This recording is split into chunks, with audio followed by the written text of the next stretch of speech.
What's the difference between snowmen and snow women? Snowballs.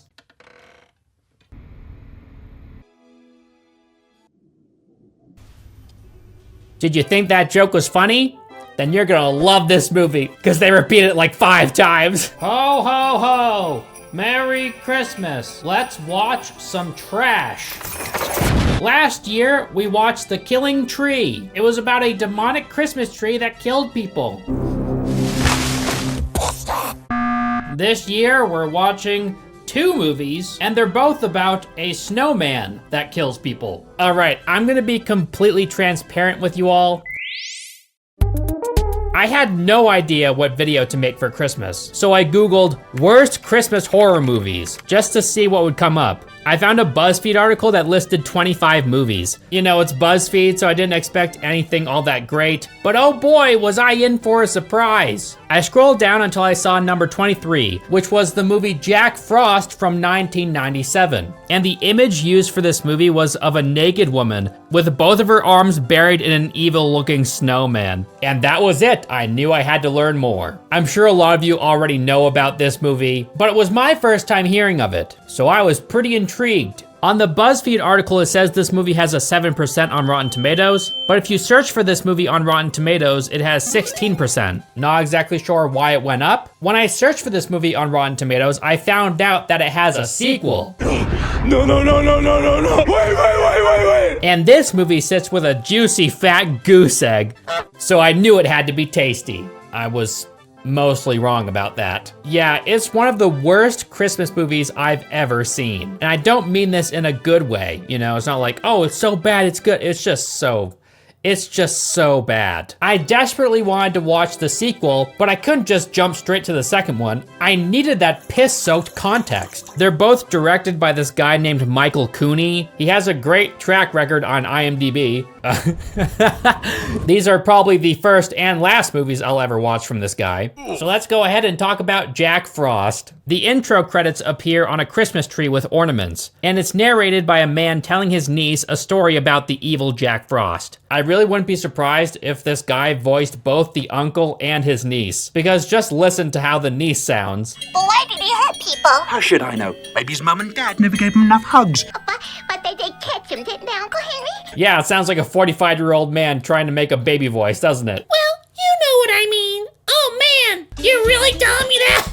Wow! You see this guy with a scar on his face? That's Jack Frost as a man. You know, this is him before he turns into a snowman. He's being transported in chains to prison. You know when people do the thing where they blow cigarette smoke into someone's face as a sign of disrespect? Well, the guard does that to Jack Frost, but he kind of likes it, you know? He leans in and inhales this guy's cigarette smoke, and he's like, that must be filtered. Filtered. How did he know that? Can you really smell that?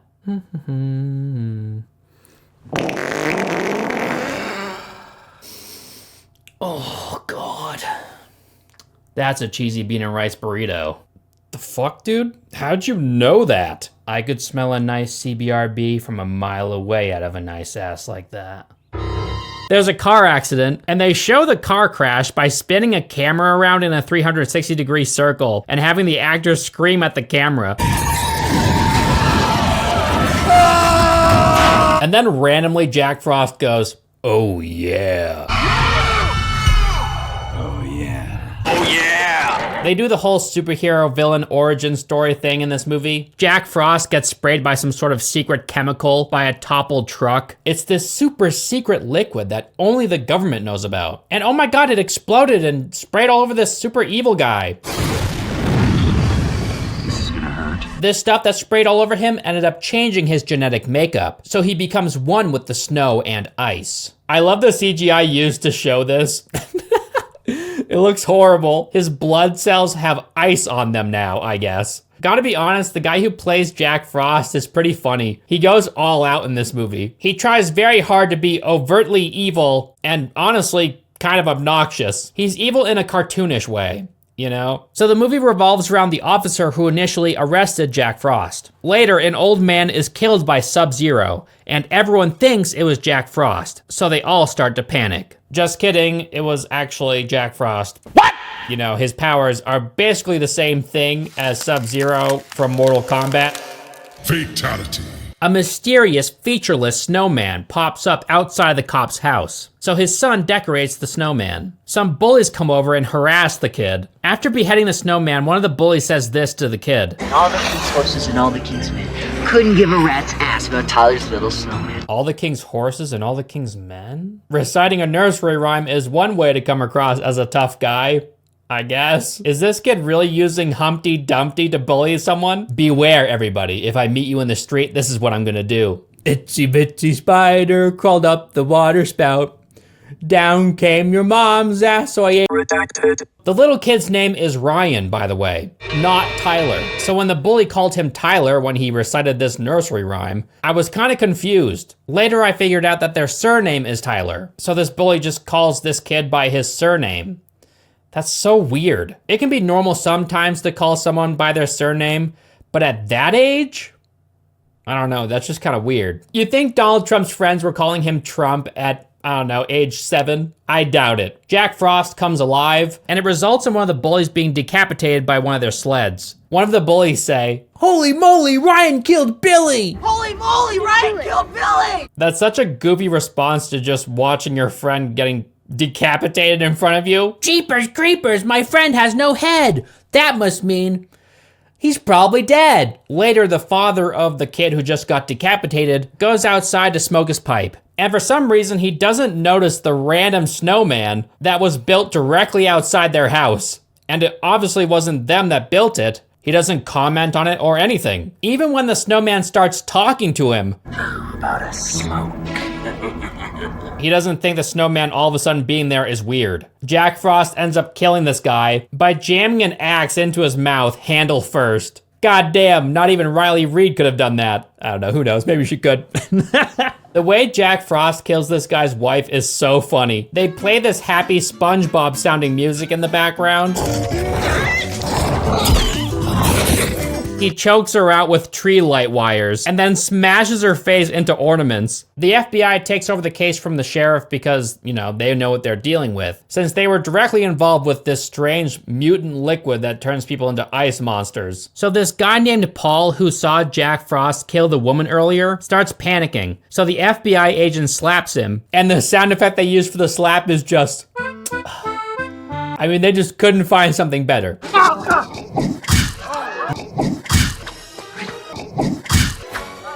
Right after this, the FBI agent tells the people listening not to get in his way. And the two deputies respond by saying this. What the hell's eating him? I bet you it ain't his girlfriend. What? You mean like eating his ass? Is that what they meant? Did this movie just make an ass-eating joke? Okay then. Jack Frost has this ability to transform into any form of water at will, whenever he wants. And seemingly any amount of water too, because they don't really describe any restrictions. Maybe as much water as makes up a snowman or something. I guess he just carries around the decorations for the snowman because he likes them or something. They make him feel more human. They don't mention how he does this or why he does this. It's basically just to make him look like a snowman, I suppose, because he likes looking like a snowman. So when he's water, he like carries around the carrot and, you know, the charcoal for the eyes. Why not?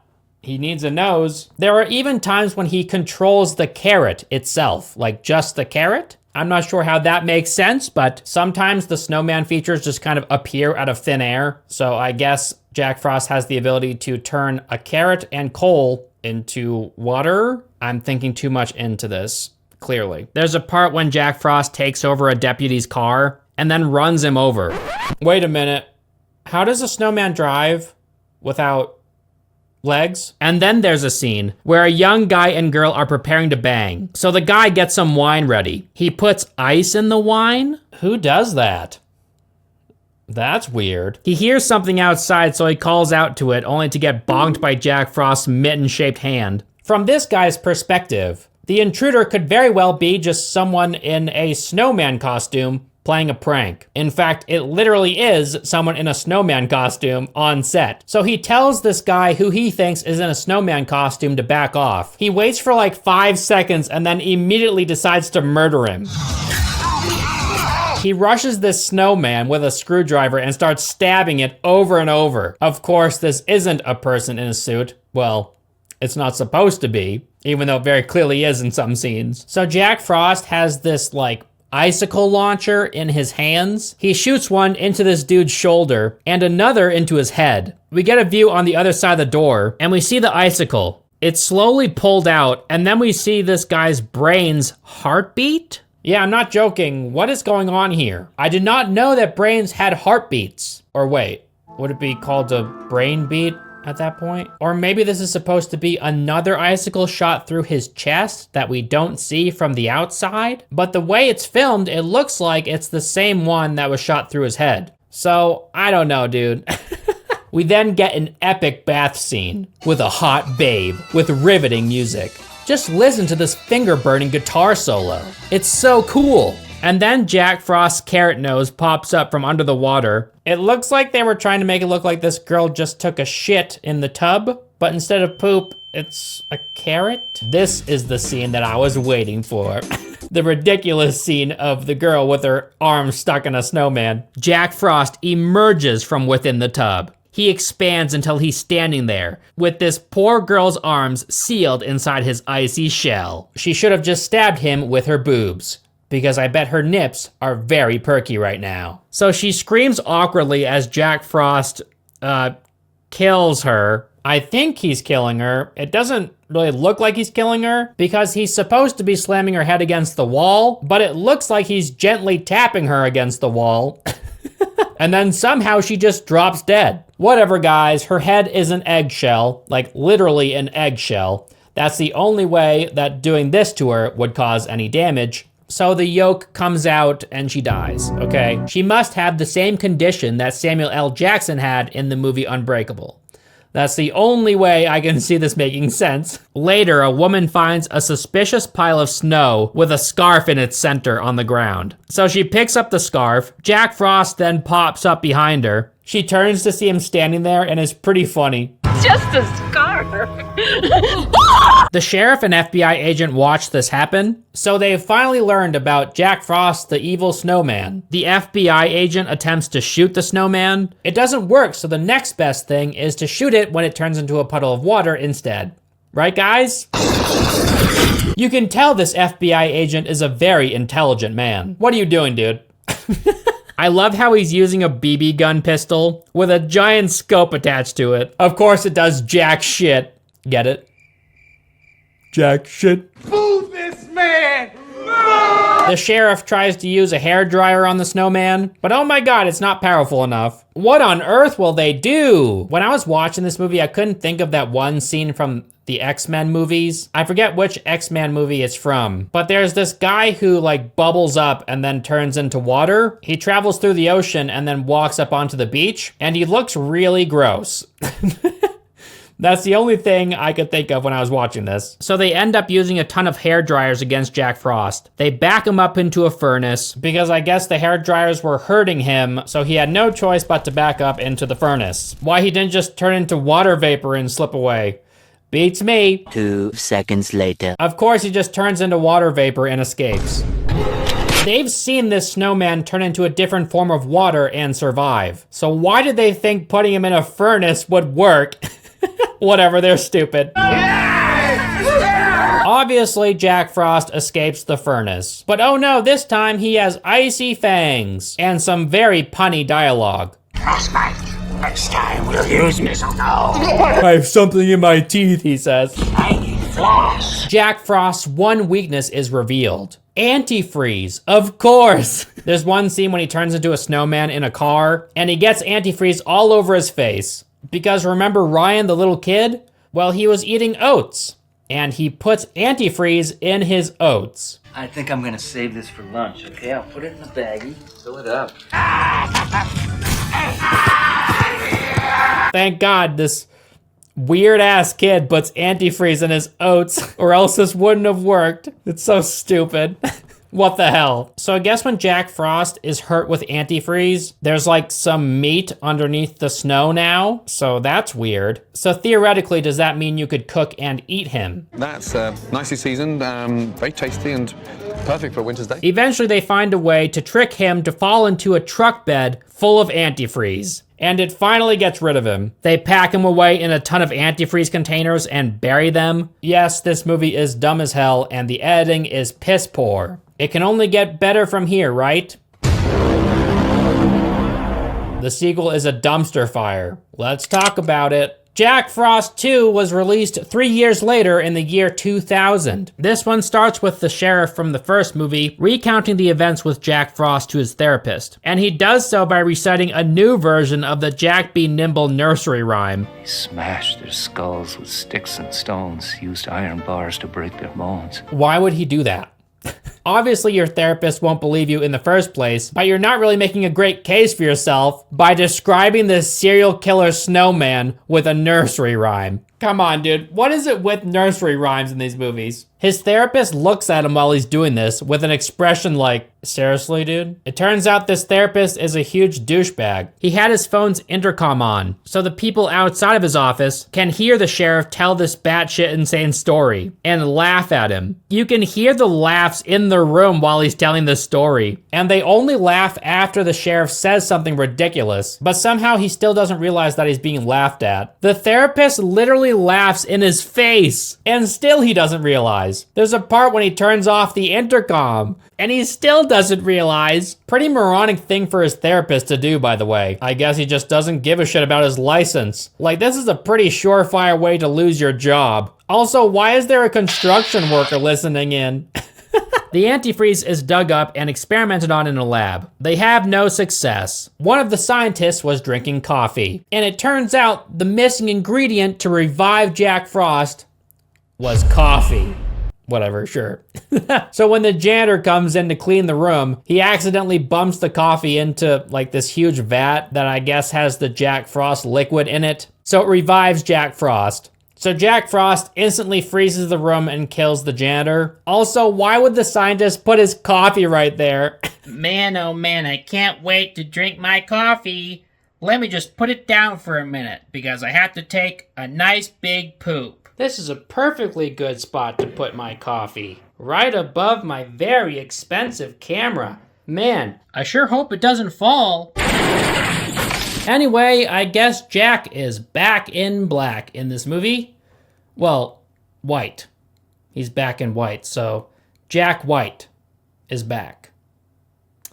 And a 7-nation army couldn't hold him back. So the sheriff from the first movie goes on a vacation with his wife to the tropics. And I guess Jack Frost follows him there. You'll see how. I'm not sure if he actually follows him there, but they end up in the same place. Again. So there's a scene with two men adrift at sea. And they're fighting over a carrot. They attempt to stab each other with the carrot. Kind of like that one scene from Saving Private Ryan. But, you know, with a carrot. Then these guys are both killed by Jack Frost, who's in the ocean, I guess. He had to kill them because, you know, he needs his nose. That's the only reason this scene is in the movie. To show that Jack Frost is in the ocean and that he needs his carrot nose. And these guys just happen to have a big carrot. We then get a party scene. There's a character in this movie named Captain Fun, and I hate him. I hate him so much. He instantly makes this movie a 1 out of 10 for me. Every scene that he's in is so painful. Has a grunt monster stolen your happy dust? You know that one annoying kid from school that always thinks he's super funny, but secretly in your group of friends, you just want him to go away? Well, that's what this guy is, except ramped up to 11. Captain Fun! It's bad. There are 3 young girls on vacation here. Jack Frost drops an ice anvil on one of their heads. Yes, an ice anvil, because he was missing with all of his icicles. Oh, you gotta be kidding me. I must be out of practice. So he just drops like a fucking anvil. Come on, dude. This is Son of the Mask levels of stupidity right now. It's so hard to watch. He kills the second girl with icicles and the third girl with tongs. Like salad tongs? He jams them in her eyes. Why did these girls have tongs again? Were they cooking something? I don't remember. I don't remember most of this movie, okay, guys? Give me a break. I might be wrong about some things, but you try, okay? You try and watch this movie and tell me if you'll pay attention to every little thing. I don't think it's physically possible. I tried, all right? The next day, the sheriff approaches 3 men who are talking about the bodies of the girls. The sheriff says, "Oh my God, I heard screaming. Is everything all right?" "You're a little late, dude." "What the hell? What were you doing? You heard screaming and it took you what, 15 hours to get out here?" Please. So this colonel guy blames the deaths on shark attacks, despite the fact that they're all on land, and one of the girls' bodies is crushed to a bloody pulp, and the other was killed by salad tongs. Like, come on, dude. Not too long after this, there's a scene of Jack Frost sneaking up on a model's photo shoot, and he says this. There's something that needs a little Christmas stuffing if you catch my drift. Christmas stuffing? I think you might have your holidays mixed up, my guy. But Elvis, I eat stuffing on Christmas. Shut up. Shut up! If I see that comment, you're banned. Blocked. So the photographer stops taking pictures of this model because her nips aren't hard enough. I'm not joking about that, by the way. That's actually what happens. I'm getting a 0 on the Nipley scale. So you guys obviously know where this is going, right? She takes an ice cube and rubs it on her nips, and this ice cube is part of Jack Frost. And oh boy, does Jack like this. God, I must have been a good boy this year. His dialogue is so weird. And then this model starts sucking on the ice cube. And I mean, like, really sucking on it. She is enjoying this ice cube a little bit too much. What is wrong with her? And she's moaning while she does it. Like, come on, man. She's a strange lady. It seems like Jack Frost is everywhere in this movie. He's a carrot that slithers through sand. He's a bucket full of ice. He's all the water that's around the area. It's just, his powers increased, I guess, you know? Like, he's Thanos and he got another Infinity Stone. And I guess this one's the Sunstone because it allows him to withstand heat now. Remember in the last movie when he was being blasted by all those hair dryers and he hated the furnace? Well, I guess he's leveled up. When he was in that woman's mouth, he didn't care how hot it was in there. He hates it when she chomps down on him, though. He doesn't like that. So he explodes her head. Yeah, it just blows off like someone shot her straight in the face with a shotgun. Not sure how that happened. I mean, I know Jack Frost did it. I just don't know how. Her head just blows off. All I know is that she was drinking coffee, and Jack makes a joke about the coffee being Decapitated coffee. Remember the FBI agent from the last movie? Well, he makes a return in this movie. There's a scene when he says, "I have to pee," followed by suspenseful music. I have to pee.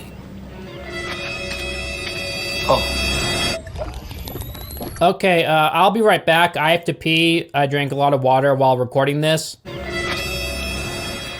While Santa Elvis is taking a leak, let's talk about the new alien clothing drop. We have a ton of amazing new tees, hoodies, and hats that you'll love. Get them now before they're sold out. Use the code ENDOFYEAR to get 15% off your order. AlienClothing.com. That's AYYLIEN clothing.com. If you like strange stuff like me, like monsters, cosmic horror, space, aliens, that type of thing, you will love this clothing brand. I've been working with many different people and many designers to bring you guys some awesome clothes. Oh, would you look at that? Santa Elvis is back. Get the hell out of here, dude. Go over there and check out what we have. That's alienclothing.com.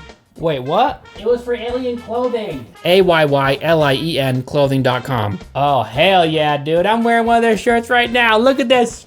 Let's go! Alien baby! I'll see you guys in the next sponsor.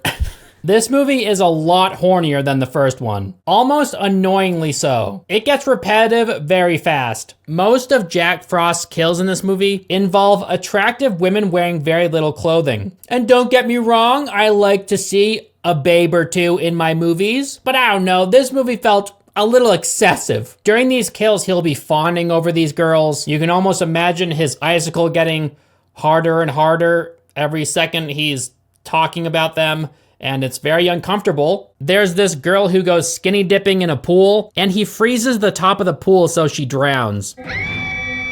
He then freezes this other random girl to her beach chair. I guess she was just sunbathing at the wrong time. You know, because it's nighttime. What are you doing? Why are you out there? At night. And she doesn't even flinch when her legs are frozen. She just stays asleep until her entire body is frozen solid. You know, that's normal. But Elvis, you wouldn't feel it if your body was instantly frozen. Have you ever had your body instantly frozen before? Yeah, didn't think so. I think it would be really weird if you instantly lost feeling in your legs, but what do I know? And then randomly a ton of snow pops out of nowhere on this tropical island, and not a soul questions this aside from the sheriff. Everybody's having a blast during this random snowstorm in the Caribbean or something. The sheriff even turns to the colonel and he's like, don't you think this is a little weird? And the colonel goes, nah, it's normal. It happened one time in history before, like once ever. Of course, that was hail, not snow, but same difference, what? So there's these two guys. I think they're trying to be Beavis and Butthead or something. Actually, it's pretty obvious what they're trying to be. The guys from Dumb and Dumber. This moron sticks his tongue to a frozen pole. One of the guys says to the other one, you can use your warm beer. It's okay if you stick your tongue on the pole because you have warm beer. And you can just pour it on the pole. And so his dumb friend's like, oh my God, you're right. So he sticks his tongue on the pole, and then his friend leaves him there. And he's standing there with his tongue on the pole, and he's like, oh my God, why is my friend leaving me? Come back and help. I guess he forgot that he was holding a beer, like the warm beer they were literally just talking about. Maybe he's too stupid to know that he's still holding the beer. Whatever. Jack Frost pulls his head off the pole and his tongue is still sticking to it. Later, Jack Frost throws a snowball at this guy who has a suspiciously wide torso. The snowball rips his arm clean off, and blood sprays all over this one woman. That's a pretty fast snowball. Jack shoots an icicle into one guy's chest, and the icicle he shoots out of his hand is like 10 times smaller than the massive icicle that hits this guy's chest. What the hell? Where'd that javelin come from? A second ago, I told you about the snowball that ripped off that guy's arm, right? What if I told you that there's this other person that Jack throws snowballs at, and they do practically no damage to him? He throws like 20 snowballs at this guy, and it's like a regular snowball fight. They're not doing any damage. I'm so confused. Jack's power scaling is all over the place in this movie. The agent's gun in this movie is even goofier than it was in the first. Just look at this thing. He swaps it with a water gun because, you know, Jack Frost, you gotta shoot him with antifreeze. We later find out that Jack isn't weak to antifreeze anymore or something. I don't know, I'm sorry, guys. Sometimes it's hard for me to accurately recount watching a movie that I hated watching. The end of this movie is just a big blur in my brain. I did not care at all about what was going on. It gets so stupid, as if it wasn't dumb already. I know that, but it gets worse. I don't think they tell us why Jack doesn't get hurt by antifreeze anymore. Maybe because he was drowning in it before, so he's like built up an immunity to it. Kind of like when you want to become immune to a snake bite, you would inject yourself with a little bit of venom. And over the course of some time doing this, your immune system will build up an immunity to it. So yeah, I mean, it makes perfect sense, actually. So I guess now I should probably tell you about the baby snowballs. Yeah, at the end of this movie, there's a billion baby snowballs. Because remember when everybody was throwing snowballs at each other? Well, Jack Frost took over these snowballs, and now they're all baby Jack Frosts, I suppose. So now everybody is fighting these little baby snowballs. The CGI for these snowballs is next level, by the way. Amazing stuff. The first snowball that they meet kind of reminds me of the movie Flubber. You know how Flubber like bounces around the room and terrorizes them? Kind of the same thing here. But I think what they were really going for with these snowballs was mimicking the movie Gremlins, because these snowballs are everywhere.